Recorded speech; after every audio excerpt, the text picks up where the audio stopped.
The mare was overpriced, and I meant to buy her anyway. She was a rangy dun with a wall eye and a temper, and the man selling her had the good sense to look nervous when a king put a hand on her neck.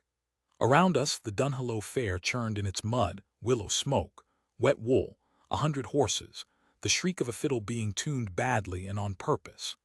11 springs I had come down the 7 Stones road to this fair, and 11 springs the valley had let me be only a large man in a plain coat until somebody's child pointed and said the word king. That one, my wolf said. Not the mare.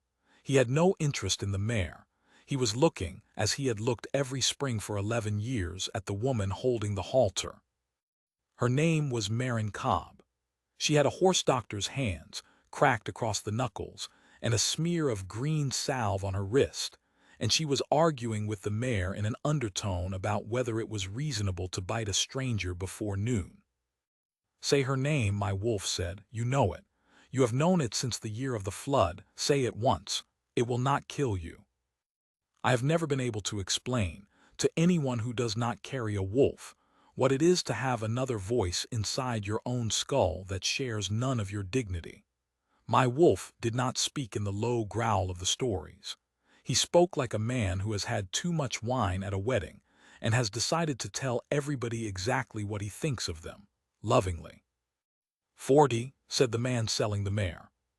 30, I said. Her hands smell of comfrey and horse, my wolf said. Ask her what the salve is. Ask her anything. Ask her the weather. 38, said the man. She has a scar on her thumb from the roan stallion 4 years ago, when nobody else would go into the box with him, and she went in with a rope and a bad joke. You watch from the rail like a coward. 35, I said, and you keep the halter. Coward, my wolf said comfortably. Marin Cobb did not look up. She ran her palm down the mare's foreleg, feeling for heat, and she said, quite clearly to nobody, If you tell him one more time about my hands, sir, I shall box your ears. The fair went on. The fiddle screeched. The man selling the mare said something about the halter being separate. I did not hear him.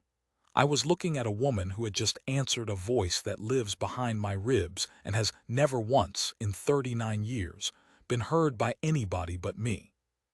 My wolf, who is a great gray brute and walks at my heel where all the world can see him, sat down in the mud and put his ears forward. She heard me, he said, in a tone of enormous satisfaction, as though this had been his plan all along. Sir, Marin said again to him, not to me. I mean it. Understand what I believed at that moment. Every wolf-born man in the Miro carries his wolf twice, as the beast that walks beside him, and as the voice that will not shut up inside him. The beast can be seen.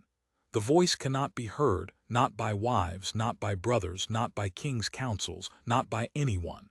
That is simply the law of it. It is as fixed as the fact that water runs downhill. So what I believed was that Marin Cobb, who had a reputation in 3 parishes for talking to animals as if they had opinions, was talking to my animal as if he had opinions. It was a coincidence.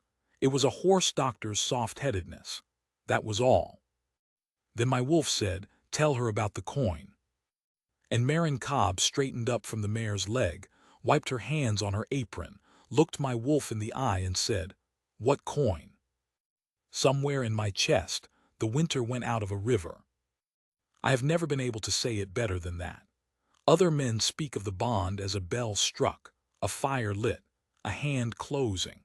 For me, it was the thaw, the deep crack that runs the length of the ice in the dark, when nobody is standing on the bank to hear it, and the water underneath remembers that it was always water.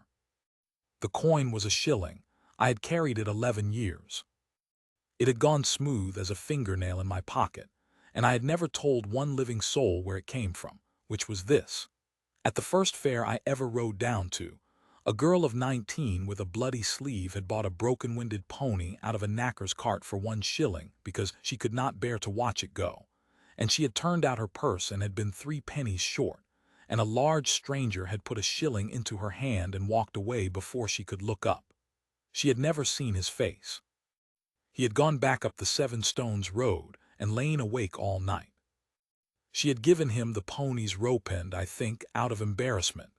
It was in the coin's place now, in a box in Stonemark, and I would have been hanged before I told anyone. "What coin?" Marin said again to my wolf patiently, the way you ask a dog what it has in its mouth. I said 35 in the halter, and I want her shod before I take her. I said it to the man selling the mare. I said it in the voice I use for the council. And then I turned and walked away through the mud with my heart going like a smith's hammer, and my wolf trotting at my heels saying, over and over, all the way to the fair steps, "She heard me. She heard me. She has always heard me. Ask her, go back, ask her." "Be quiet," I told him. "She heard me. Be quiet. I'm about to announce my betrothal." He did not say anything to that. It is the only time in 11 years I remember winning an argument with him, and it was the beginning of everything that went wrong. The Alpha King of the Miro announces his marriage from the fair steps at Dunhallow, in the mud in the spring. This is not because our forefathers were sentimental. It is because the fair is the one day in the year when every household in the valley sends somebody, the wolf born from the upper meadows, the human families of the river towns, the herders, the tanners, the wide-hipped grandmothers who run the cheese stalls and the country. If you want the Miro to know a thing, you say it where they are buying horses. Ordric, my second, had written it out on a card. Ordric had been writing it out on cards for 4 years, in the hope that one year I would read it. "Lady Usselt of the Ashen Reach," I said, "has consented to be my wife." The fair made the noise a fair makes. It was a good noise. Usselt was well liked and well born, and had spent 2 years shoring up a border I had neglected, and she was a woman of such practical intelligence that when I had asked her badly in a corridor, she had said, "Yes, Havard, do you want to?" And I had said something about the Miro, and she had let it go, because she was kinder than I deserved and busier than I was. The cheers went up. Hats went up. A man in the crowd shouted a rude and affectionate thing about my age. And near the horse bends, where the mud was worst, Marin Cobb stood with a halter over her shoulder, and her face gone white as a peeled stick. My wolf made a sound I had never heard him make, not a howl. There is no word for it. It was the sound of something being put out, a candle pinched between wet fingers. She heard that too. I watched her hear it. I watched her turn her head sharply toward my heel, where the great gray beast stood shivering, and I watched her mouth shape the word "oh" with no breath behind it, the way you say it when a child falls and you are too far away to catch him. The crowd was still cheering. Ordric was smiling at me, and inside my skull my wolf was saying her name, over and over, in a voice like a hand at a locked door, and I could not stand it. I could not stand one more year of it. I had 11 years of it in me and no room for the 12th. "Then be quiet," I said to him. "For the love of the moon, be quiet." And he was. That is the whole of it. That is what I did. A king stood in the mud and smiled at his people and told the only honest thing in him to hold its tongue. It obeyed. 3 days later, a shepherd's wolf on the western fell stopped answering him. I heard about it because the shepherd was a stubborn old article named Cadman who walked 11 miles to Stonemark to complain in person. He stood in my hall with his hat in his hands and said his wolf was hale, ate well, followed him, and had gone dumb inside. Nothing in his head, not a word since fair day. Cadman had a face like a boot, and it was working. "It's like living next to a house," he said. "That's had the fire go out." Ordric gave him wine and a bed and sent him home, and told me privately that Cadman was 71, and probably losing his wolf the way men do, quietly, near the end. Next day it was a herder from the Long Meads, then a girl of 20 in Wetherby whose wolf had spoken to her every day of her life since she was 6, then 11 households at once from the river towns. Then it came up the road to us. My own guard captain, Sella, a woman who could split an argument like kindling, put down her cup at supper and sat looking at nothing for a while, and then said, "Havard, say something to your wolf." I did, he did not answer. He had not answered me since the fair steps. I had told myself he was sulking. 11 years I had been telling myself things. Say something to yours, I said. She said quietly, I have been since noon. By the end of the week, the Miro was going deaf in the way that matters. It is difficult to explain the horror of it to human folk, and I have tried since, and always failed. A wolf-born man does not think of his wolf as a companion. He thinks of him as a room in his own house that he has never once had to enter alone. Take that away and the man does not die and does not sicken and can still lift a hay bale. He simply finds that, when he goes to say the true thing, there is nobody in there to say it to. And it went further than men. Wolves speak to wolves in what the old women call the shared quiet, a wordless country under the world where a mother tells her pup where she is, and a herd wolf tells the flock's dogs which gully the lambs went down, and the hunting packs run 6 abreast in the dark and never collide. That country went silent. Pups wandered into the flood meadows crying with their noses down. 2 herds walked into the swollen river at Weatherby and drowned because no dog could tell them not to. A hunt out of Cairnfoot lost a man over a bank in fog because the pack ran on and nobody could call them back. I rode all of it. I was in a saddle for 9 days. I stood in yards with my hand on the shoulders of men who had gone into their own heads and found nothing there, and I said the things a king says. And beside me my beast walked, gray and huge and hale, and would not speak to me because I had told him not to. Because I did not believe it was me. Understand that. I want it written plainly. I thought I had ordered a wolf to be silent about a woman, and that a plague of quiet had fallen on the valley in the same week by the cruelty of coincidence. It was Dame Gristle who took that comfort away from me.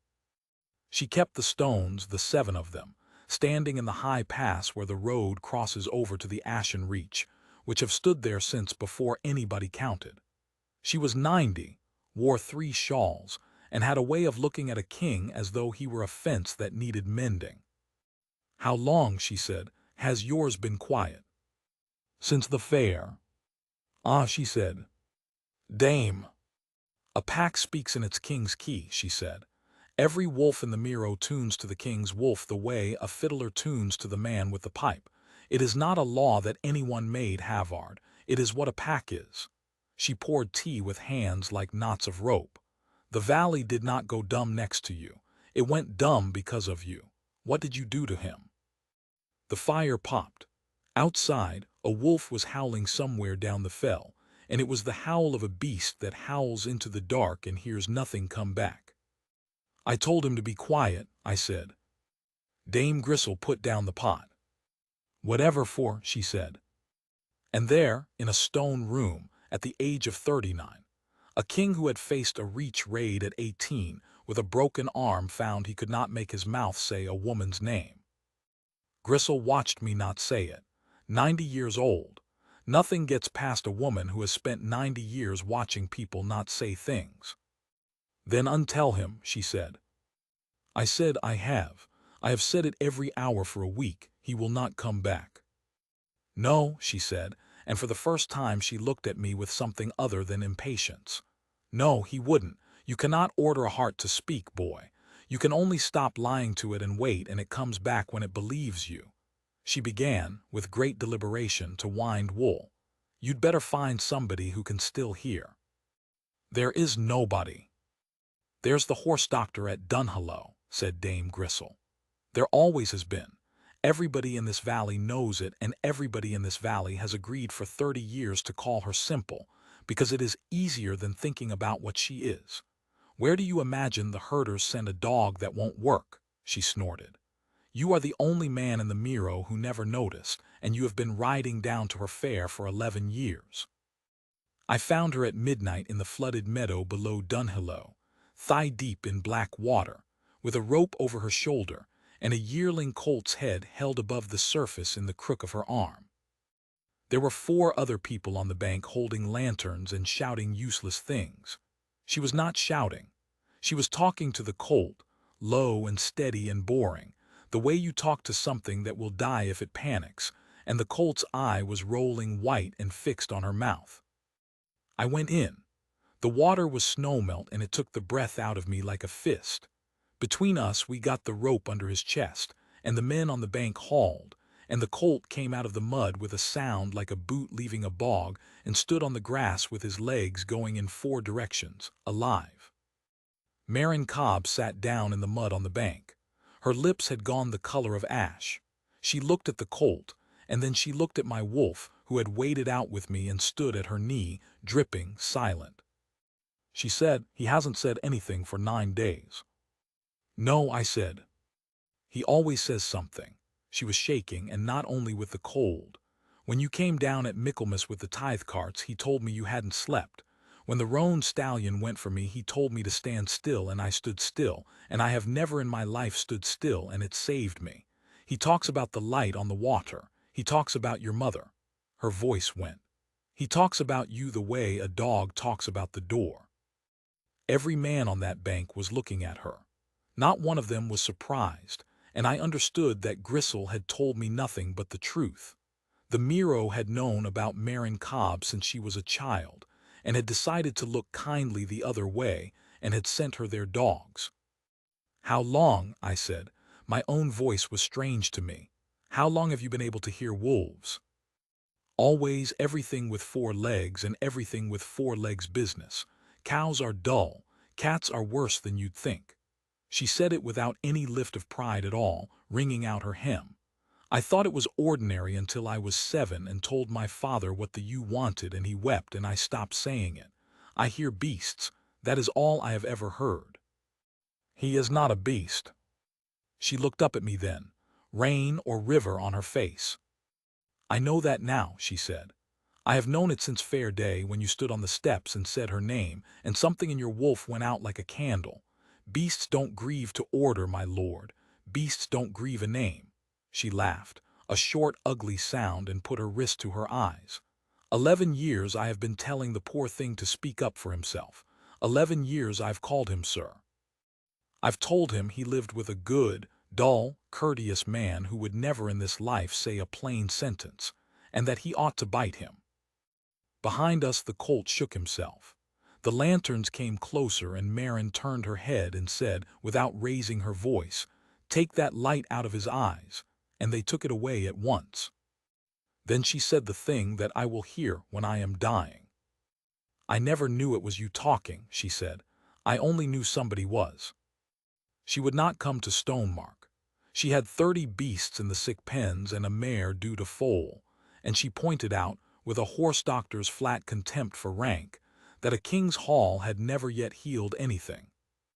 So we worked out of the yard of the Ladle and Lamp, in the ruin of the fair ground where the pens were, and where the Miro had begun, quietly and without being asked, to bring its wolves. They came in from the fells with their people, men who had walked 2 days, a woman from Wetherby whose wolf had not spoken since the river took her herd. Cadman, back again, hat in hands. They stood in a queue in the mud with their great gray beasts beside them, waiting to see a horse doctor, and Marin sat on an upturned bucket and put her hands into the ruff of each one in turn and listened. "He's frightened," she said to Cadman. "That's all. He's still in there, and he's frightened because he calls and nothing calls back, and he thinks he has been left. Tell him you're not going anywhere. Say it out loud, he can hear that, your ears aren't broken." Cadman, who was 71 and had a face like a boot, knelt in the mud in front of everybody and said it out loud. I watched her do that 80 times in 2 days. I fetched and carried for her. I held horses. I have commanded 400 spears in a rain of arrows, and I have never in my life been so useful. On the 2nd evening, when the queue had gone and the light was going amber over the flooded meads, she stood up, put both hands in the small of her back, and said, "Come inside, my lord. I want to show you a thing, and then I am going to say something unforgivable to you. And then you may go home." The room behind the sick pens was hers. A bed, a stove, harness on the walls, and a long shelf of ledgers, because a horse doctor's whole living is in her ledgers, what she gave, and to which beast and whether it lived. She took down one that was not like the others. It was fat with damp, tied with twine. I began it the year of the flood, Marin said. I was 19. There was a gray wolf at the fair with a courteous man, and the wolf said something, and I looked round to see who had spoken. She turned the twine over in her fingers and did not untie it. I have written down every word he ever said to me. Not the horses, not the dogs, only him. I could not have said why. I told myself he was lonely. She opened it. The first year, she said. Fair day, he said, there she is. The yard was quiet. A curlew went over. He didn't say it to me. He said it about me to somebody who wasn't listening. And then he said, she has 3 pennies and no more, and then somebody put a shilling in my hand, and I looked up and there was nobody. Marin's mouth moved. It's in the box under the bed with the pony's rope. I couldn't spend it. I could not have spoken to save my life. She turned pages. 3rd year, her father died in the winter and nobody at Stonemark sent word, and it is your own fault, you great useless article. He never called you anything else. 4th year, if she is standing in the rain, we could stand in the rain. 5th year, when I had the fever and they thought I would go, he was outside my door all night. I heard him from the bed. He said, I have no way to tell her. He said it 40 or 50 times. She turned another page and her hands were not steady. 9th year, he said. If he would only say her name once out loud, she would know it was a man and not a dog, and everything would be different, and he will never do it, because he thinks his silence is a kindness. She closed the book. So Marin Cobb said, here is the unforgivable thing. She looked up. She had ash-gray eyes and no fear of anything at all. For 11 years you have let a starving creature talk to me through a keyhole, she said, and you have never opened the door once. Not once, my lord, not one word. I have loved a voice that had no face on it, and I let myself, because I thought it was an animal and it could not be wrong to love an animal. And you knew. You knew you had something in you calling my name across a fairground, and you stood there and haggled over a mare. Her chin came up. And when it hurt you badly enough, you told it to stop. And the whole valley went dumb with it. Every child in Weatherby who cannot hear his own wolf tonight is paying for your good manners. I said yes. She had not expected that. She rocked back a little. Say something else, she said. There is nothing else. It is all true. My hands were shaking and I put them behind my back the way my mother taught me. I will tell you why, and it will not be an excuse because there is not one. My grandmother's sister walked the stones. She was a human woman out of Cairnfoot, and she loved the king, and the right is that the mate goes up into the pass alone at moonrise and does not come down until the king's wolf has spoken her name in the shared quiet. It has been so for 600 years. I know what the walking is, Marin said. Everybody knows. Then you know that 3 of them never came down. Wolf-born mates hear it in an hour and are home by supper. The human ones sit up there in the cold, listening for a voice they have no ears for, and they will not come down, because coming down means she was not the one. My grandmother's sister sat by the 7th stone for 2 nights in the snow because she would not shame him by giving up. They brought her down on a hurdle. My voice did something I did not permit it to do. The right does not test whether a woman is loved. It tests whether she can hear, and a human woman cannot hear, and it kills her for it. So I looked at you across a fairground for 11 years, Marin Cobb, and I did the arithmetic every single year, and every single year it came out the same. If I spoke, they would put you on that mountain, and I would rather have you alive and never mind than have you be the 4th. The stove ticked. That is my great kindness, I said. It killed a valley's voice in 9 days. Now you know what it is worth. Marin Cobb sat down slowly on the edge of the bed with the ledger in her lap, and looked at the wall for a long time. Then she said, my lord. Havard. Havard, she said it experimentally as though testing ice. Havard, you cabbage. Yes. I hear wolves, she said. I said, I know, that is why I came. No, said Marin, and now she was staring at me with her mouth open, and something was rising in her face, some vast rude joy. No, you have not understood me at all, and I am beginning to see how a man may spend 11 years in front of the answer with his hat off. Listen to what you have just said to me. The right tests whether she can hear. The room went very cold and very bright. 3 women died on that mountain, she said, because they were deaf, and you have been sitting in a horse yard for 2 days watching me hear the frightened wolf of every man in the Miro through his coat. She stood up. The ledger fell off her knees and she did not look at it. There is not a woman living in 600 years who could pass that right, and there is not a woman living, my lord, my king, you enormous fool, who could fail it as thoroughly as I would not. Outside, in the last of the light, my wolf lifted his head from his paws and looked at the pass road for the first time in 9 days. He did not speak, but he stood up. Lady Usselt of the Ashen Reach heard the end of it from the doorway of my own council room, with her riding boots in one hand and mud to the knee, having come 80 miles in 4 days because the wolves of her border had gone dumb too. Ordric was mid-sentence. Ordric had been mid-sentence for an hour.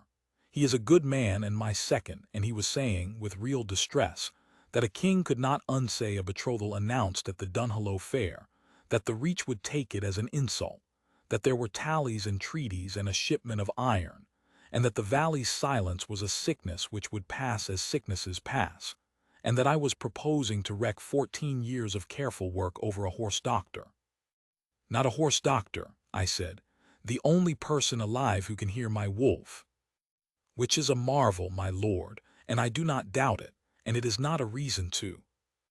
Ordric, said Usselt from the doorway, sit down before you say the thing you'll be sorry for. He sat down. Everybody sits down when Usselt says so. It is one of the more remarkable things about her, and I had asked her to marry me chiefly because I could imagine, without effort, the Miro being governed by a woman who could do that. She set her boots down by the door, walked the length of the room in her stocking feet, poured herself wine, drank half of it and looked at me. Say it, she said. I said, I have to break our betrothal. Yes, said Usselt, obviously say the rest. The fire cracked. There were 9 men at that table, and they were all suddenly very interested in the grain of the wood. There is a woman at Dunhallow, I said. There has been a woman at Dunhallow for 11 years, said Usselt of the Ashen Reach. She said it not unkindly. She said it the way you tell a man he has been sitting on his own gloves. Havard, you have ridden down to a mud-season horse fair every spring since the flood. You hate fairs. You hate mud. You have a master of horse whose entire office is buying horses, and you have never once let him do it. 2 years ago you came back with a broken-winded gelding that could not be ridden, could not be sold, and could not be looked at without laughing, and you kept it, and it is in the 3rd stable eating my county's oats. His name is Bright, I said. She asked me to take him. I know, I asked the groom. She finished her wine. And a fortnight ago you bought a wall-eyed dun mare for 35 in the halter and rode home, and never had her shod, which was the condition of sale. She is standing in the yard unshod because you cannot bear to send anyone back to that fairground and you cannot bear to go yourself. Usselt set down the cup. I am not blind and I am not a fool and I am not, as it happens, in love with you. Break it.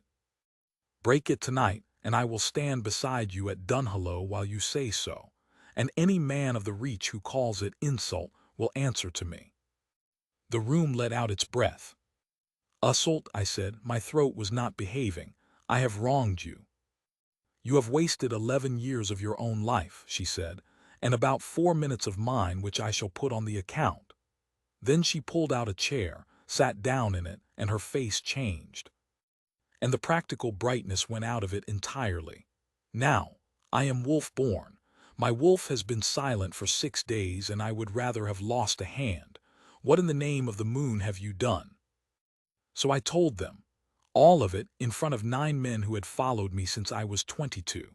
The 11 years, the shilling, the voice and what it had said and to whom, and that a horse doctor with cracked hands had kept it all in a ledger under a strap of twine, believing herself the friend of a lonely animal. And then that I had told him to stop. Nobody spoke for a while. Old Cadman's word for it kept coming back to me. like living next to a house that's had the fire go out. 9 men sat in that quiet, and every one of them had a room in himself that had gone cold, because I had shut a door in mine.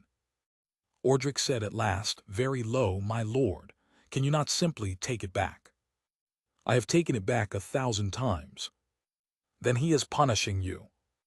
"No," I said. "He is grieving. There is a difference, and a man who cannot tell them apart is exactly the sort of man who would say such a thing in the first place." The old woman who kept the stones came down to Stonemark on a pony, which she rode badly and complained about at length, and she brought the keeper's book. It was not a book. It was 7 boards of black wood strung on a thong, cut with marks, and it went back further than reading. Grisel laid them on the table one at a time as though she were dealing a hard hand. "You have all been told what the walking is," she said, "and all of you have been told wrong because the truth is embarrassing and it is easier to say a right is holy than to say it is a repair." She tapped the first board. "A pack speaks in its king's key. When the king's wolf falls quiet, when he is bereaved or wounded or lied to, or when a king dies, the shared quiet goes out of tune and the valley goes deaf. That is not a curse. It is only what happens when the man with the pipe stops playing, and the fiddlers are left guessing." "Then how does it end?" said Usselt. "It ends when the king's wolf speaks again in the hearing of the whole pack." Grisel tapped the second board. "And there is one place in the Miro where a wolf's voice carries to every wolf between the fells, the stones. 7 of them in the pass, where the 2 skis meet. Stand between them at moonrise and speak, and every wolf from Cairnfoot to the water meadows hears you as though you had your mouth at their ear." I said, "That is the walking." "That is the walking," said Grisel. "It was never a wedding rite. It became one." She turned the third board over. "Because there is only one thing a king's wolf will say when he is in that much pain, and it is a name. He calls the one he loves. That is what a heart does when you put it up on a mountain and take everything else away." So for 600 years, when a king had a mate, they made a ceremony of it. The woman goes up alone at moonrise.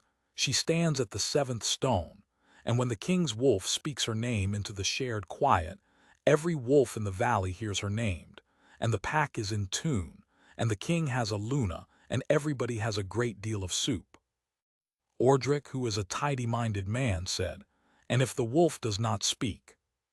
"Then she stands there," said Dame Grisel, "and waits."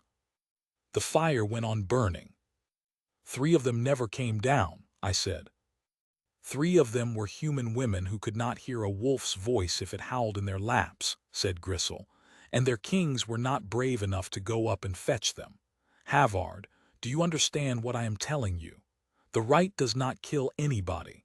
The right is a man's voice on a mountain.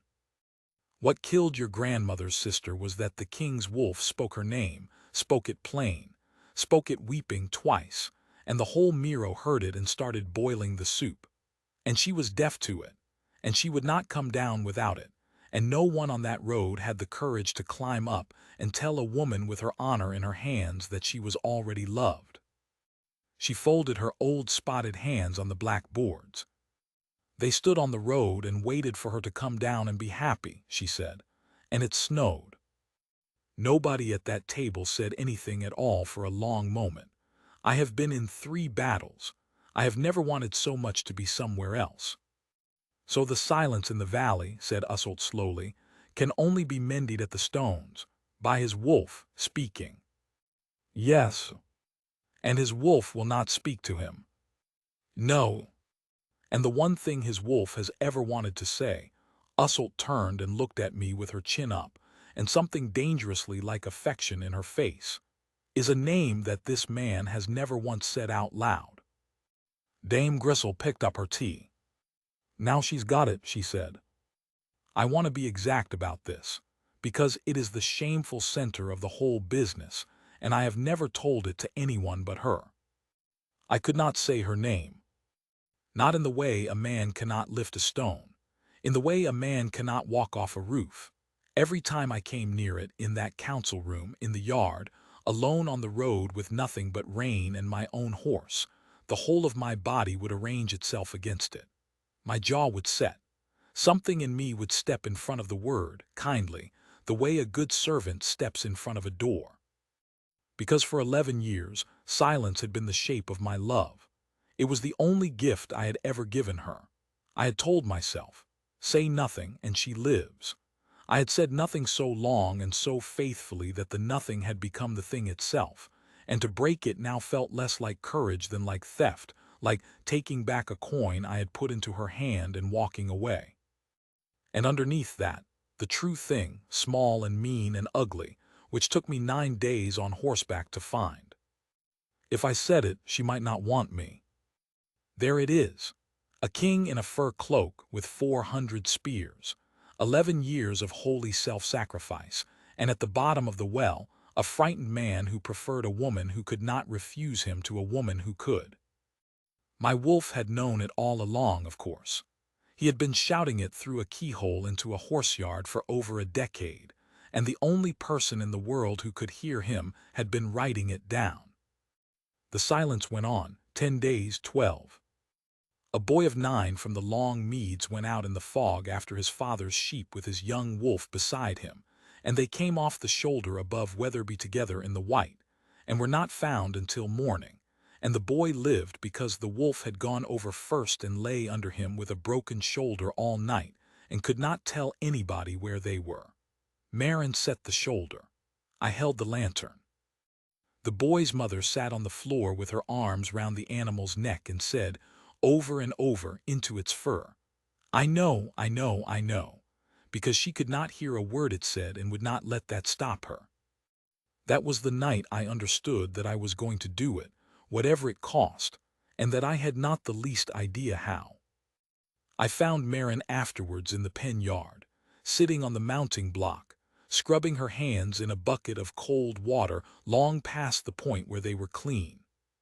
She said without turning, Gristle sent a boy, I know about the walking. I sat down on the block beside her. My wolf lay down in the mud at our feet with a grunt, and put his chin on her boot and said nothing. Then you know it's finished, I said. The right needs his voice. He has none. I will not send you or anyone up onto that mountain to stand in the cold waiting for a silence. Havard. Usselt is wolf-born, I said. If it were only the valley's voice, if any mate would tune the pack, I would go to her on my knees and ask her to take the betrothal back. And she would do it. She would do it tonight out of plain decency, and I would owe her my life. But it will not work because he will not speak her name. He will not speak at all. He would rather the whole Miro go deaf forever than say a lie. Marin lifted her hands out of the bucket. Her knuckles were split and gray with cold. He is a better man than you, she said. He is not a man. He is the part of me that never learned how to be careful. Yes, she said, that is what I said. She dried her hands on her apron. Away over the flooded meads the light was going, and somewhere a curlew went up, and there was no other sound in the whole valley at all, not one wolf answering another anywhere between the fells, and there had not been for 12 days. And if you have never heard a country go quiet like that, I cannot make you feel it. I am going up, said Marin Cobb. No. Havard. No, listen to me. I turned on the block and I took hold of her wrists, and I have never in my life been so careful with anything. I have handled a fledgling with more roughness. 3 women died on that mountain, and you have told me why, and I know why, and it does not help. Because the difference between them and you is that you can hear, and there will be nothing to hear. My voice went. You will sit up at the 7th stone in the frost, and you will listen with the only ears in 600 years that could have done it, and the shared quiet will be empty because I broke the one thing in me that would have spoken. And you will not come down. I know you. You would not come down if it snowed for a week. She let me hold her wrists. She looked at me steadily out of her ash-gray eyes. No, she agreed, I wouldn't. Then, so you had better make him speak, said Marin. I have begged him. You have begged him, she said, and you have ordered him, and you have reasoned with him, and you have offered him things, I've no doubt, like a man bargaining with a dog. And in 11 years and 12 days You have never once done the one thing he has asked you for."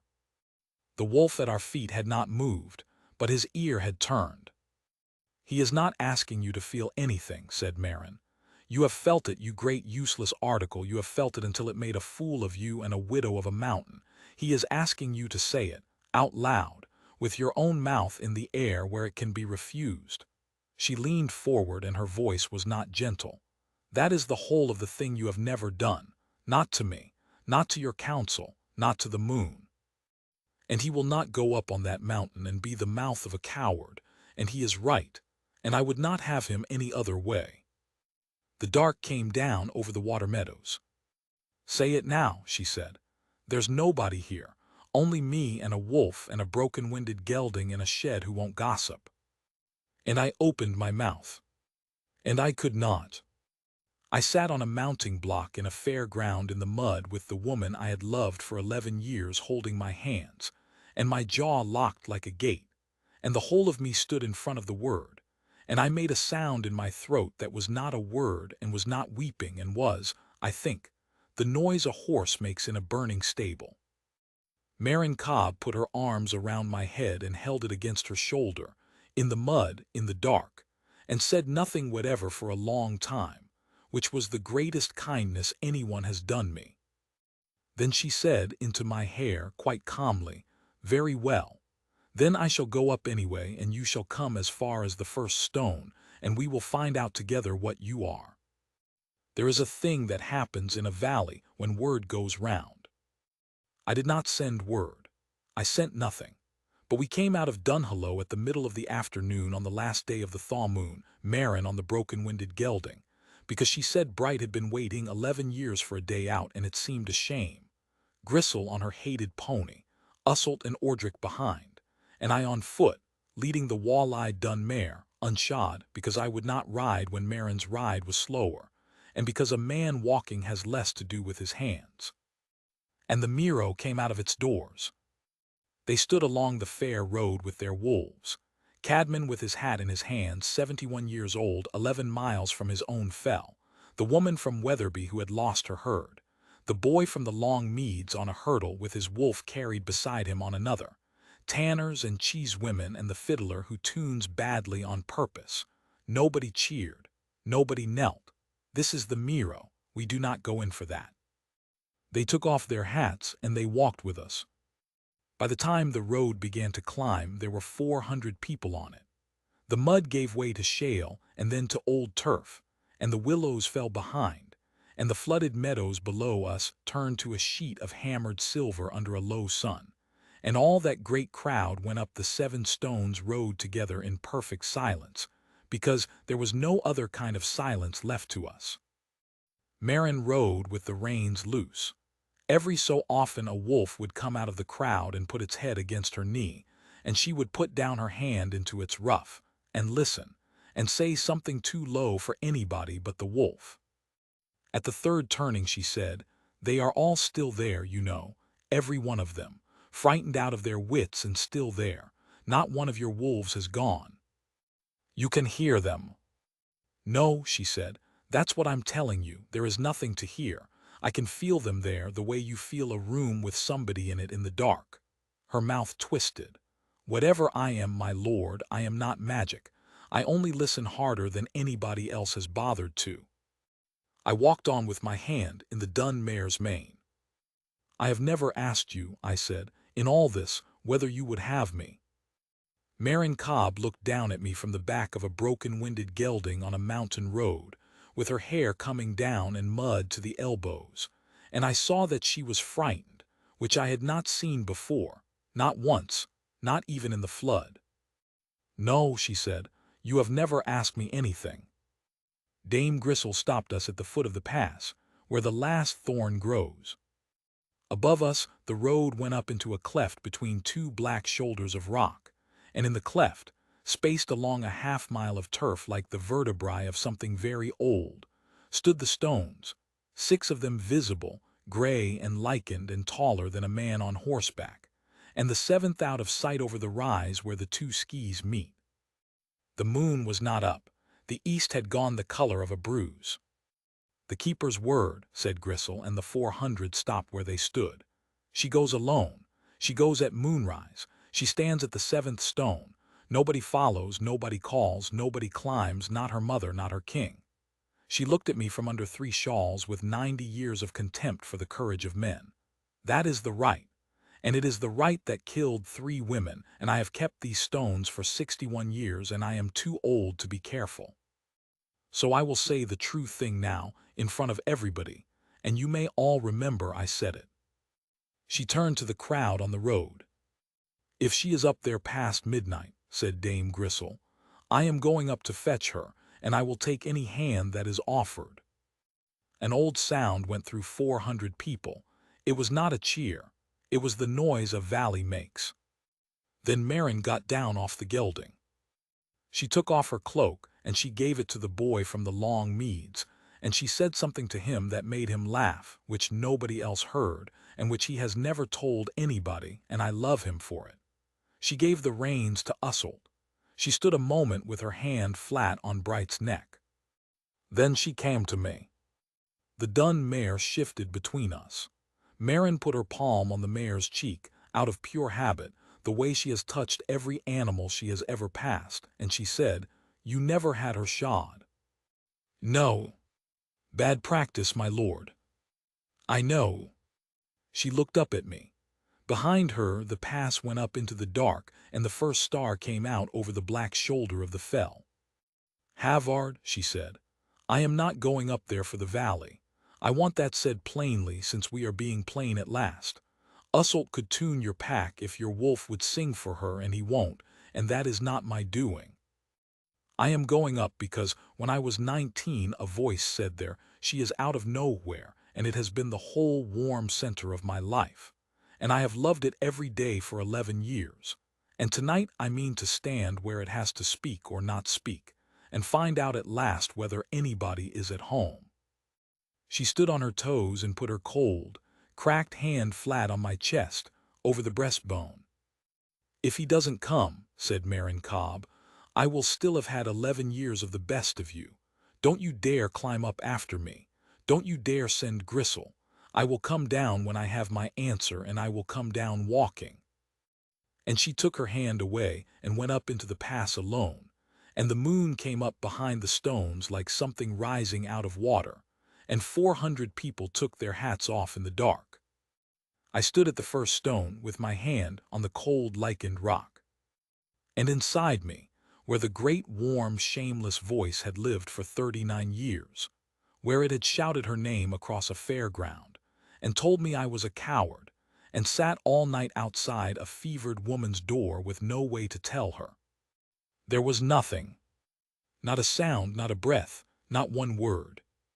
She was 300 paces up the pass and climbing, and the frost was already coming down white on the turf, and my wolf walked at my heel with his head low and his eyes on the road, and he did not speak, and I could not. And above us the 7th stone stood in the moonlight, waiting for a name. She was gone from sight before the moon cleared the 2nd stone. I stood where Gristle had put me, with my palm flat on the first stone, and behind me on the road 400 people sat down in the frost without being told, the way a crowd does when it has settled in to wait a long while.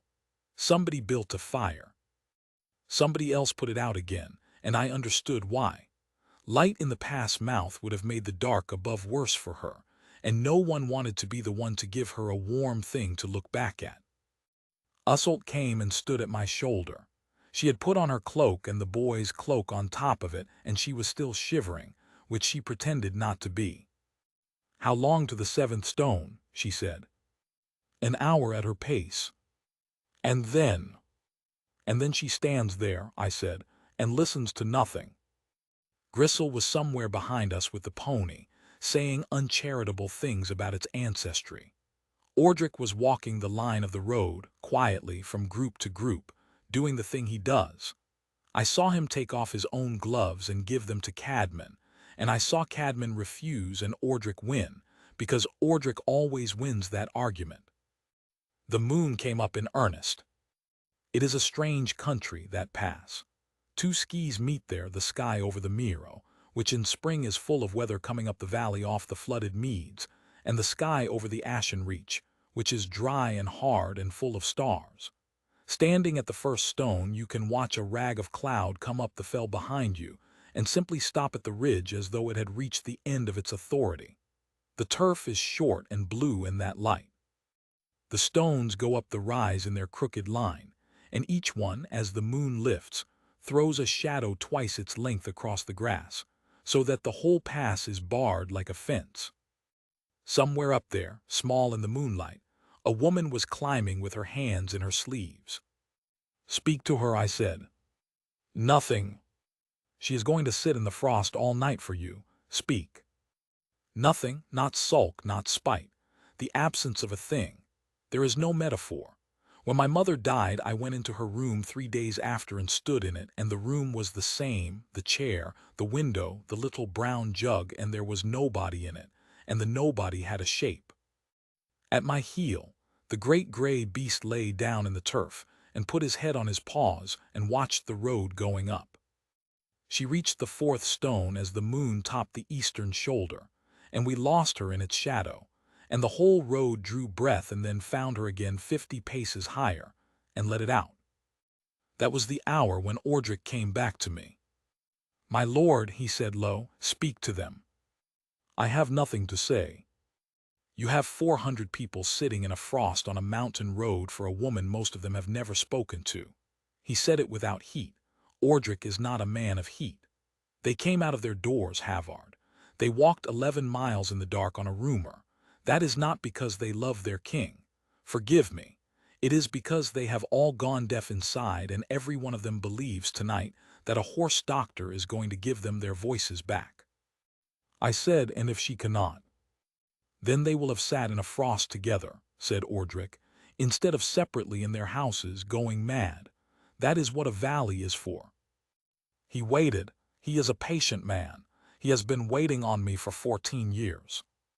"Ordric," I said, "I cannot say her name." "I know," he said. "The whole council knows. Half the Miro knows. You said the horse doctor at Dunhallow 4 times in that room, and you said it like a man carrying something too full to tip." He put his hands behind his back and looked up the pass. "May I say a thing you will dislike?" "You may say anything you like. I am past dignity." "You have made her name into a holy object," said Ordric. "You have kept it 11 years in a box like a relic, and taken it out at night, and now you cannot make your mouth do an ordinary human thing with it, because you have made it into something that only ever gets said once, perfectly, at the right moment, by a better man than you." The frost was creeping white along the shadow bars on the turf. "It is not a relic," he said. "It is a word. Her mother said it 40 times a day. The fishmonger says it. The dogs know it. There is a boy in Weatherby who cannot pronounce it and calls her Mary, and she answers to it." He looked at me sideways.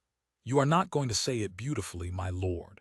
You are going to say it badly, out loud in the cold, in front of everybody, like a man calling in his sheep. That is the only way anyone has ever said anything true." Then he went away down the line and gave somebody else his hat. The moon stood at the crown of the sky, and Marin Cobb sat down at the 7th stone. We could not see her. The 7th stone stands over the rise in the cleft where the 2 skis meet, and from the road you see only the gray top of it and the space beside it where a woman would be.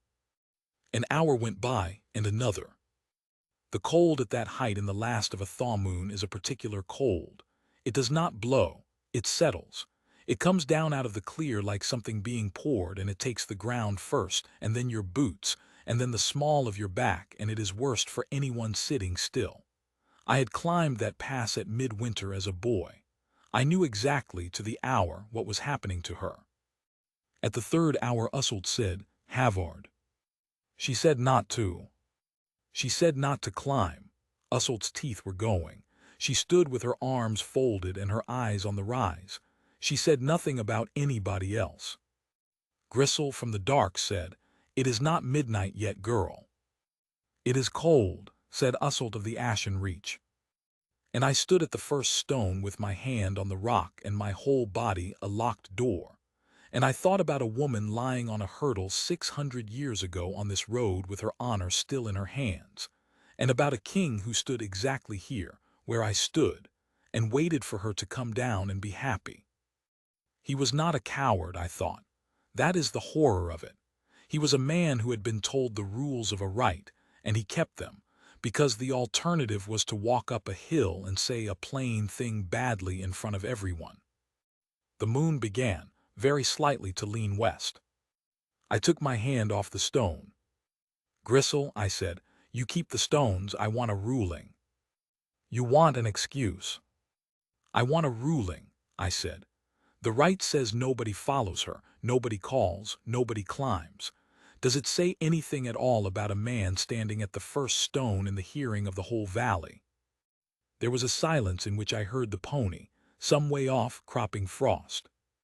"No," said Dame Grisel slowly. "No, it does not."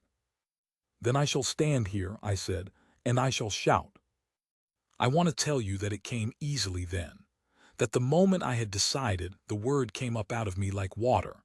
It did not. It was the hardest thing I have ever done, and it took, I am told, the better part of a quarter of an hour, and there were 400 people watching, and I would do it every night of my life again. I turned my back on them and faced up the pass, at the barred moonlit grass and the crooked line of stones going up into the cleft, and I opened my mouth to shout her name up a mountain. And my jaw locked. 11 years of good manners stood in front of the word with its hands folded. "Not like this," it said, in my own voice, which is how that thing always speaks. Not shouted in the cold like a drunk in a lane. She deserves better. She deserves it said properly at the right hour when you have something to offer her. Say it tomorrow. Say it when she comes down. Say it when you are worthy of it. I stood there and shook. Usselt did not touch me. Nobody touched me. That was mercy. And then, out of the dark behind me, a 71-year-old shepherd with a face like a boot said, quite conversationally, to nobody. When my best died, I couldn't say her name for a 12-month. Went round it, her, the wife, thought I was being brave. A pause, a cough. Wasn't brave, was frightened. There's naught in that name but a woman as burnt the porridge. And somebody else in the dark, the woman from Weatherby, I think, said, "Say it wrong, my lord. Nobody's marking you." Say it wrong. I thought of Marin in a bucket yard with her split knuckles, saying, "He will not be the mouth of a coward." I thought of 11 years of a voice hammering at a keyhole.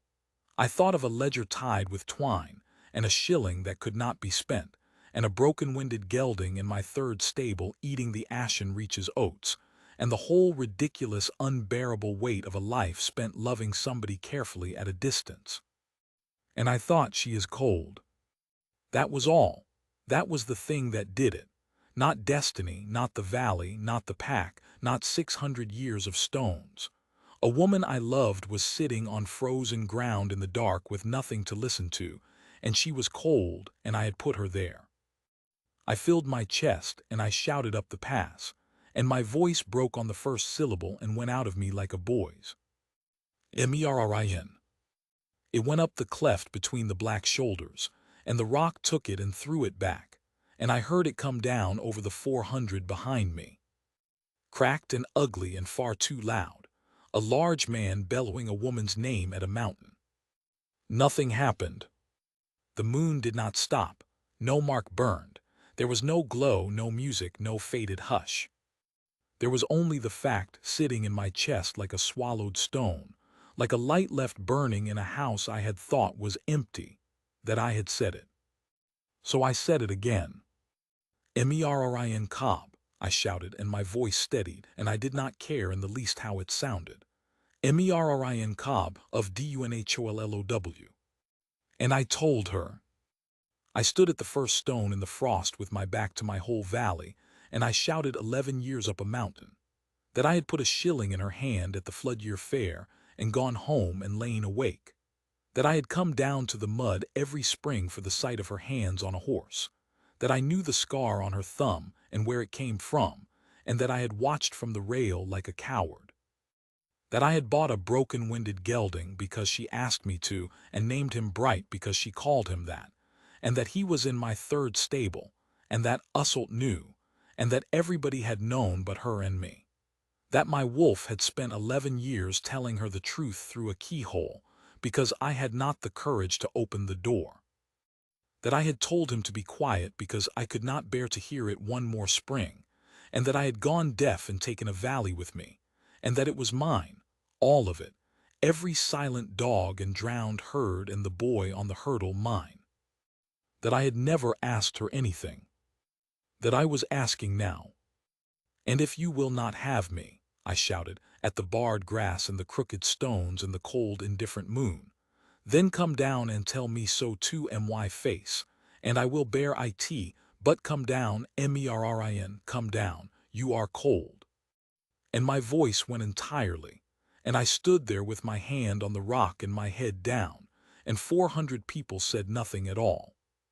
Somewhere in my chest, the winter went out of a river. I felt the deep crack run the length of the ice in the dark, in the place no one is ever standing to hear it.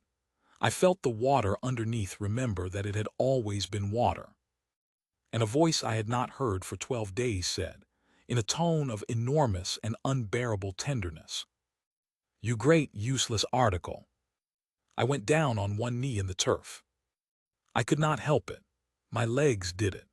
The gray beast at my heel came up off the ground with a lurch and put his enormous head against my chest, and I got both arms round his neck like a child. And inside my own skull he was talking, he was talking. He was saying, "There you are, there you are. Oh, there you are over and over the way you speak to a thing you had given up." "I told you to be quiet," I said. "I am sorry. I have been sorry for 12 days. I know. Why now I have begged you." "You have begged me," he said. "You never once said her name." I knelt in the frost with my face in his ruff. Behind me the road had begun to make a noise. Not a cheer, a mutter, a wave of it, running back down the line into the dark, and here and there a cry, a woman's voice, a shout. Because up and down that road in 300 wolf-born chests, doors were coming open. "Everyone can hear you," I said. "Everyone can hear me," said my wolf, "because you finally said something worth hearing." He shifted his great weight. "Now get up." "Why?" "Because I am not going to do this from the bottom of the hill," said my wolf. And he turned and looked up the pass, up the barred moonlit turf, past the second stone and the third and the fourth, up the long rise to the cleft where the two skis meet, and the seventh stone stands with a woman sitting frozen beside it. And I got to my feet, and I put my hand on his shoulder, and Gristle said, from the dark, in a voice with 61 years of the stones in it and no right left in it at all, "Go on then." We went up. Not running. I have thought about that since. There was no need to run. The shared quiet does not care how fast a man walks. But the stones went by, and the fifth and the sixth, and the frost was crisp and blue under my boots, and my wolf went ahead of me with his head up and his ears forward, the way he had gone up that road 11 springs in a row with nothing at the top of it, and behind and below us the whole Miro was coming to its feet. At the rise, where the wind changed, and the ashen reaches hard stars came over the ridge to meet the Miro's weather, my wolf stopped. He stood in the cleft between the two skis, and he lifted his head. And in the shared quiet, in that wordless country under the world where a mother tells her pup where she is, and no king's wolf had spoken for 12 days, and every wolf between Cairnfoot and the water meadows had been standing in an empty room calling into it. He said one word. I heard it, of course. I have heard him all my life. But I will not pretend I heard it as she heard it, or as they heard it. 300 wolves on a mountain road, and 100 more in the folds and yards and byres of a whole valley, and a young wolf on a hurdle with a broken shoulder, all of them hearing the voice of their king's heart come back into the world at last and say a plain and ordinary name. Below the rise, 400 people saw their wolves' heads go up at once. And beyond the seventh stone, where the moon was, a woman who had been sitting 11 years in the dark listening to a voice with no face on it heard it say her name, and knew, at last, whose it was. I came over the rise into the other sky, and there she was. She was sitting with her back against the seventh stone and her knees drawn up and her hands pushed into her armpits, and the frost had made a gray bloom of her hair and her shoulders and the whole of her, so that for one moment of pure horror she looked like something carved. The moon was behind the stone. Her face was in its shadow. Then she said in a small, dry, cracked voice, "You're not to come up. I told you. Gristle'll be furious." "Gristle sent me." "Liar," said Marin Cobb. I got my cloak off. My hands were not working properly. It took 3 tries at the clasp, and my wolf stood over her the whole while with his nose against her cheek, saying things I will not repeat, because they were his and not mine, and he had waited 11 years to say them at close quarters. She had one hand up in his ruff. She had got it there without being able to feel her fingers, I think. She has never in her life been near an animal and not put a hand on it. I put the cloak round her and got down on the turf and took her boots off, which she objected to violently and could not prevent, and put her feet against my chest inside my coat, which is what you do, and which hurts the sufferer a great deal, and which she bore in the way she bears everything, by insulting me. "Your haul," she said through her teeth, "has never healed anything." "Be quiet." "That's the last thing you said to somebody," said Marin, "and look how it turned out." And then she began to cry, which I had never seen and never expect to see again, and it was not a graceful thing. It was ugly and furious, and she was ashamed of it and told me to look at the moon instead. I looked at the moon. Behind us, down the whole length of the pass and out along the road, and away over the shoulder of the fell into the black bowl of the valley, the Miro was making a noise I had never heard in my life. It began as that mutter I had heard at the first stone, then a shout, then somebody laughed, a great whoop of a laugh, cut off as though the man were ashamed, then a woman's voice, high and cracked, calling one word over and over, and it was not a person's name. Then all of them. 400 people on a frozen mountain road, standing in the dark, talking out loud to their own wolves, some of them shouting, some kneeling with their arms round gray necks, saying nothing, only holding on. Cadman, I learned this after.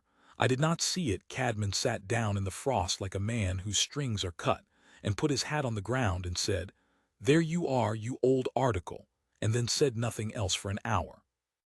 And under it, beneath the human noise, the shared quiet was filling up like a valley filling with water. I cannot give it to you. I have no words. A wolf-born man goes all his life with one room in his house that is never empty, and does not know it, the way you do not know about your own heartbeat until it stops. 12 days ago, every door in the Miro had closed. Now, all at once, in the middle of the night, on a mountain, 300 voices came back into 300 rooms, and every one of them was saying the same 2 words in 100 different tones. "There you are. There you are. There you are," and pups were telling their mothers where they were. And a hurdle-born young wolf with a broken shoulder in the long meads was telling a 9-year-old boy that he was sorry about the sheep. Marin heard all of it, every voice, the only person alive who could. She had her forehead against my shoulder and her hands in my coat, and she was shaking with cold and with weeping, and she said, wonderingly out of the middle of it, "Oh, oh, they're all shouting." "What are they saying?" "Everything." Her breath went in. "The Weatherby woman's is telling her about the river. It's been trying to tell her for 12 days. It saw the herd go in and it couldn't. Havard, it thinks she blames it." She lifted her head. Her face was a ruin, and it was the most beautiful thing I have ever been shown. "Somebody has to go and tell her. It's been carrying it alone. Someone has to go now. Usselt is down there. Ordric is down there. They can't hear it." "Then in the morning," I said, "you will go and tell her. And she will believe you, because everybody in this valley has believed you since you were 7 years old, and only your father ever wept about it." She subsided. Her feet were beginning to burn, which is the good sign and the cruel one. And my wolf, who had been silent for as long as it takes a man to carry a woman's boots, said, "Ask her." I said aloud, "You heard him." "I heard him," Marin said. "Ask her," he said, out loud in the air, where it can be refused. "He says." I know what he says. She sat back against the seventh stone with my cloak round her and the moon coming past the edge of it now, onto her face, and she looked at me with her ash-gray eyes streaming and her chin up. "He has said it to me every spring for 11 years, and I wrote it in a horse ledger, and I never once knew whose mouth it belonged to." Her jaw set. "I have heard it from him, Havard. I have never heard it from you." The frost creaked somewhere. Away below, the valley was calling to itself. I said, "I have loved you since I was 28 years old, and had 3 pennies of your money in my hand." "Ha," said Marin, "a shilling," and then put her hand over her mouth. "I have watched you for 11 years, I said, "and I told myself it was to keep you safe, and it was not. It was because I was afraid you would say no, and while I said nothing I could not be refused. That is the whole of my great sacrifice, and it cost this valley 12 days of silence, and it cost you 11 years of a voice through a wall, and I would give my kingdom to have those years back for you, and I cannot, and I never can. My voice was doing whatever it liked by then. There is nothing I can offer you that mends it, so I am only going to ask badly in the cold, and you may do exactly as you please." "Ask then." "Marin Cobb," I said, "will you have me?" And Marin Cobb, horse doctor of Dunhallow, sat against a 600-year-old stone in a mountain pass with her feet inside a king's coat and said, "Well, I'm not walking down that hill and telling them no." She let me hang there for a full 2 seconds. She has never once in her life let a thing be simply beautiful when it could be beautiful and also faintly insulting. Then she took her hand out of my coat and put it flat on my chest, over the breastbone where she had put it at the bottom of the pass, and she said, "Yes, yes, you cabbage. Yes, 11 years ago." And in the shared quiet, in the hearing of every wolf between Cairnfoot and the water meadows, my wolf said something so improper that I have never repeated it to a living soul, and Marin laughed until she began to cough, and the whole valley below us heard him say it, and the whole valley in the middle of the night on a frozen road roared. There is a thing about that right which nobody ever tells you, because for 600 years nobody has come back down to explain it. You go up alone. You come down with everybody. They met us at the 4th stone. They had not been able to help themselves. The road had come up the pass in the dark like water finding a level, and Grisel was in the front of it swearing, and Usselt behind her with a lantern, and Ordric with an entire folded blanket, because Ordric is the sort of man who thinks about blankets while other men think about destiny. Marin came down walking, as she had said she would, with her boots on and my cloak dragging in the frost, and one hand on Usselt's arm, and the other in the ruff of a wolf that was not hers and would not leave her. Somebody had brought Bright up the road, which was cruelty to a broken-winded gelding, and which nobody regretted. Somebody had brought a flask. Somebody had brought, for reasons that have never been explained, a cheese. And the wolves came. I have been king of the Miro for 17 years, and I have seen the pack run, and I have seen them ranked at a funeral. I had never seen 300 wolves come up a mountain road in the moonlight in no order whatever, in 2s and 3s, with their people trailing behind them saying, "Wait, wait," and not one of them coming to me. They went to her. She sat down on the 4th stone's foot because her legs would not do anything else, and they came and put their heads under her hands one after another, and she said something to each of them, and to each of them it was a different thing, and every one of them went away and lay down in the frost near her and did not go home. Grisel stood beside me with her 3 shawls and her fury and watched it. 600 years, she said, we told those poor women it was a right of blood. It was never blood. She had to stop and be an old woman for a moment. It was only ever a question of who can hear. And now, Grisel blew her nose like a trumpet. Now every soul in this valley knows that the walking is a man on a hill saying a plain thing badly, and that the king went up after her, and that I told him to. She jabbed me with an elbow like a hammer. Try sending a woman up that road alone after tonight, boy. Try it. The Miro will have your hide and I shall hold the door. Usselt came and stood on my other side and looked at the sky over the reach, which was beginning, very faintly, to be less black. There'll be talk, she said. There will. Not about her. Usselt watched a wolf put its whole head into the lap of a horse doctor. About me mostly. Jilted at the fair steps, they'll say, and they'll be tender about it for years, and I shall have to be brave and gracious at every wedding I attend until I am 80. She sighed enormously. It's very good for a woman's reputation being nobly wronged. I shall get a great deal out of it. Usselt. Don't, she said. Don't you dare thank me at 4 in the morning. I shall cry, and I have my dignity. Then she said more quietly, watching, Havard, your wolf. He spoke a name and mine came back. Every wolf in 2 counties came back for a horse doctor's name. Yes. You do know they'll want to make her something, said Usselt. Luna, queen. A crown, a ceremony, a public rite, the whole valley in a hall, and her stood up in front of it in velvet. She glanced at me sideways, and she is the cleverest person I have ever met. She'd hate it.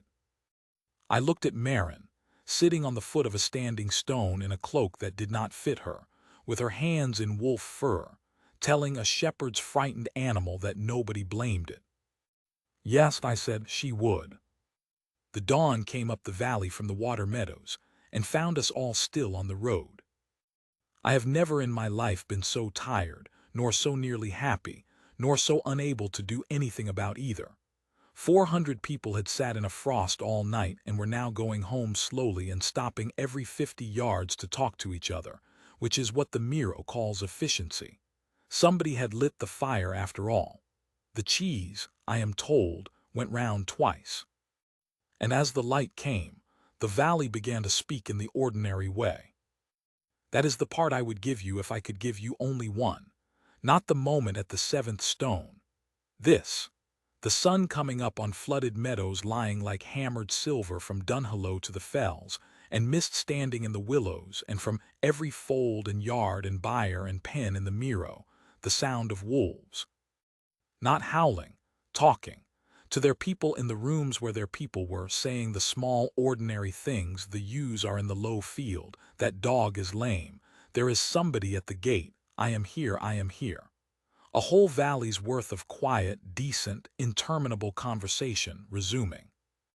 Maren stood at the pass mouth with the low sun on her ruined face and listened to all of it at once, which nobody else has ever done and nobody else ever will, and after a long while she said, It's very loud.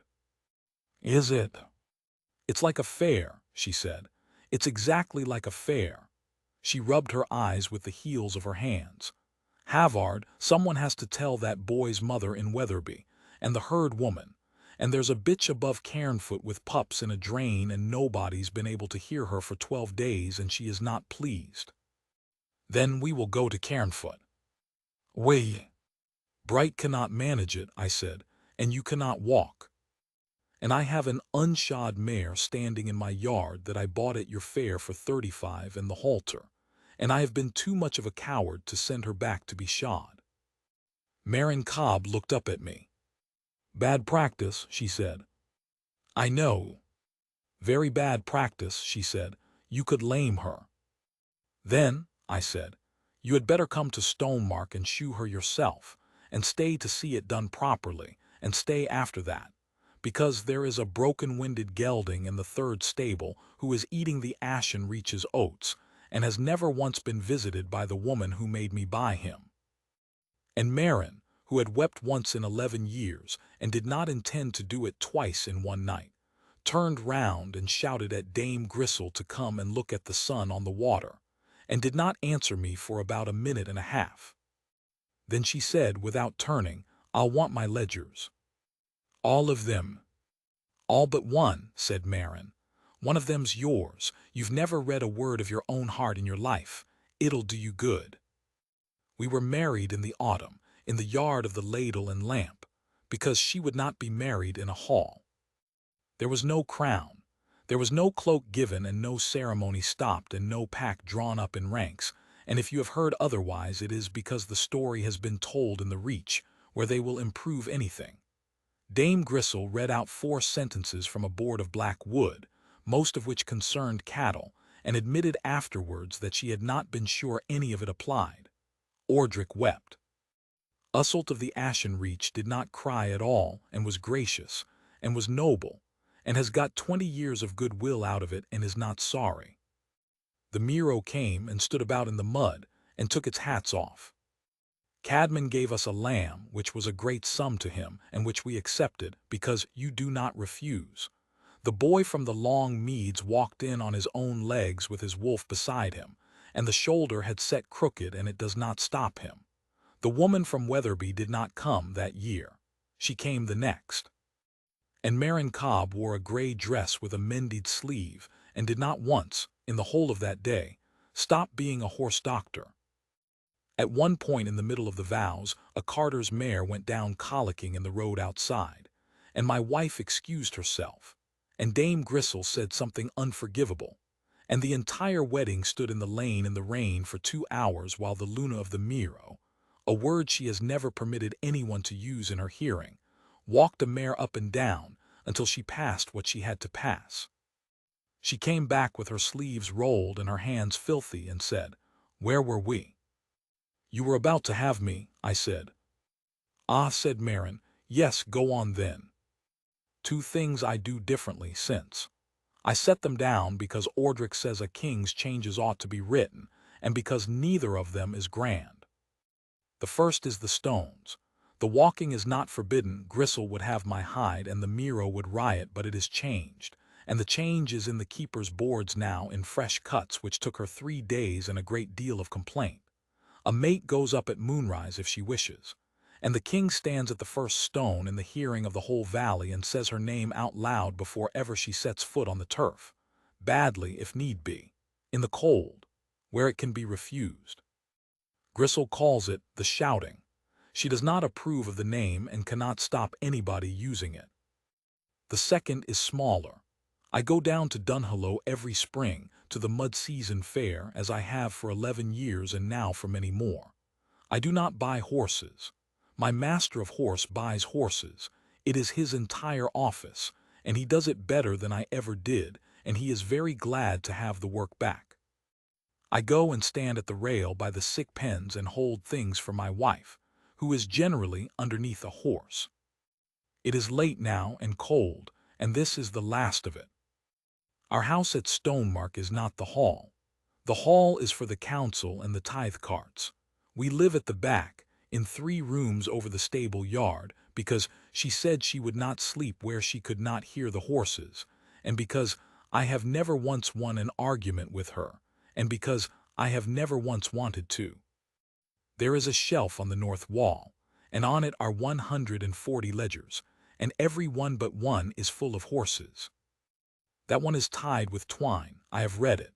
I read it the first winter, all of it at night, while she slept, 11 years of my own heart, written down in another hand in a good clear script with the ink gone brown, every word my wolf ever hammered through a keyhole into a horse-yard. There she is. If she is standing in the rain, we could stand in the rain. I have no way to tell her. He thinks his silence is a kindness. I read it, and I put it back on the shelf, and I went and stood a long while in the dark at the window over the yard. Tonight she is asleep in the chair by the stove with her boots off, and her hands cracked across the knuckles and green salve on one wrist, because a mare foaled badly at Weatherby, and she has been 3 days at it, and it lived, and so did the foal. The dun mare is in the yard below, sound and shod these many years, and going grey about the muzzle, and no more use to anybody than Bright was, and no more likely to be sold. And my wolf lies across the door with his chin on his paws, watching her sleep, saying nothing at all, because there is nothing left in him that needs saying to anybody but me. Sometimes at this hour he says it anyway. There she is. I know, I tell him. Say it. And I do.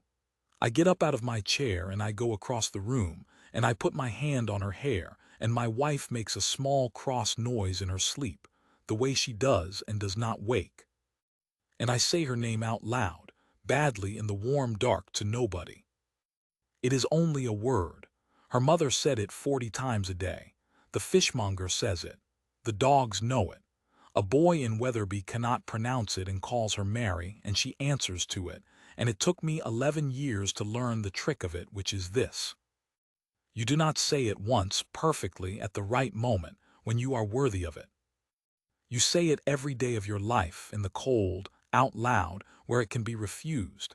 And one day, if you are luckier than you deserve, a woman with mud to her elbows lifts her head out of a horse's flank and answers you.